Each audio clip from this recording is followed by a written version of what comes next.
Hello guys, my name is Friska Levindriana. I'm student of Polteka Mangunwijaya Semarang. My ID number is 17.0713. This is my second performance. In this time, the topic is case study 28 about obligatory vaccination. Case study 28. Obligatory vaccination. Mr. B and his wife have two young children, L, a 10 years old, and K, a 3 years old.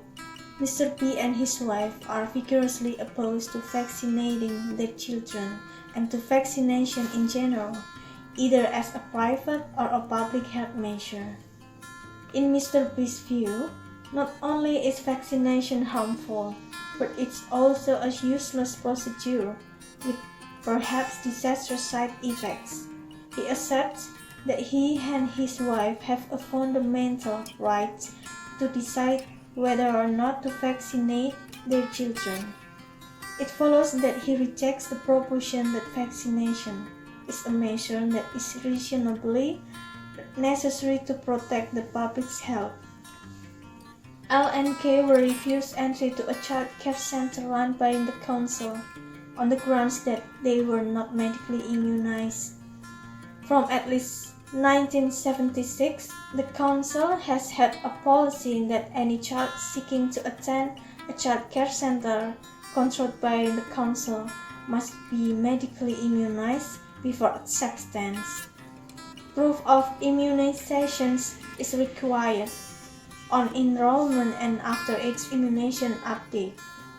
The standard immunization required are stated as being per current health authority recommendations.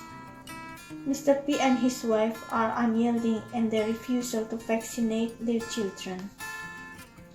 Is the council entitled to discriminate against L and K by not allowing them to enter the child care center because they are not vaccinated? Here are a few, but not all, possible answers.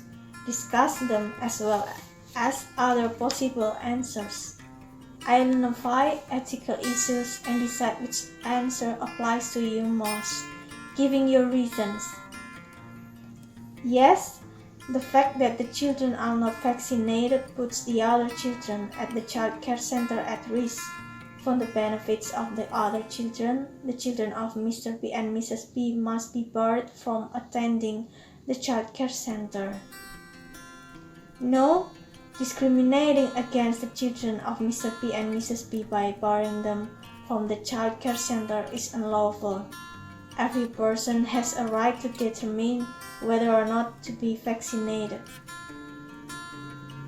The question is, yes or no for vaccination?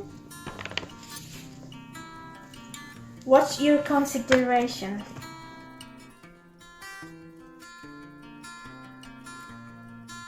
I agree to vaccine in all people. All ingredients in vaccine are tested for safety. The most important, preservative, stabilizer, and diffluents. Some of these are added to protect and support the antigen. Tiny trace of substance used in the process of producing antigen can also be detected in vaccine. In my opinion, vaccine is needed as a form preventing a disease and increasing the immune system so that it blocks transmission of the disease. Vaccination is most effective treatment for some diseases. The incidence of serious infectious disease in a community is a major relevant to public health. Experience has shown that an individual or a group of persons may fall victim to some ailment which, by its very nature, and considered to be infection. One person's illness may be the source of infection in another. The seriousness of the illness and the potency of the infection process may be such as to affect the health and well-being of the wider community.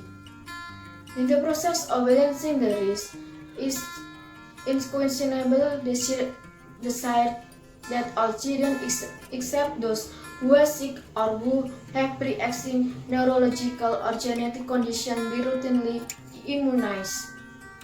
The resultant benefit will be shared not only by the individual person, but also the public to increase herd immunity. Vaccination, considered the most effective treatment for some disease today, is preference, not obligation.